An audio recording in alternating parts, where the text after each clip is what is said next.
Sambungan pada exhaust patah ni, aku decide nak bawa motor pelan-pelan. Kebetulan ada orang lokal yang nak tolong aku carikan bengkel. Berada depan ni.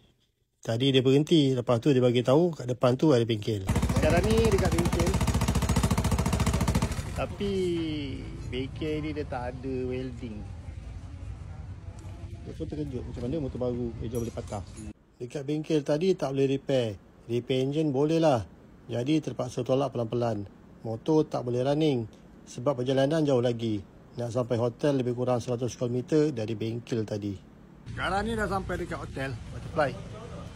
Kawan-kawan tolak. Terima kasih kawan-kawan. Mudah-mudahan mudah urusan korang.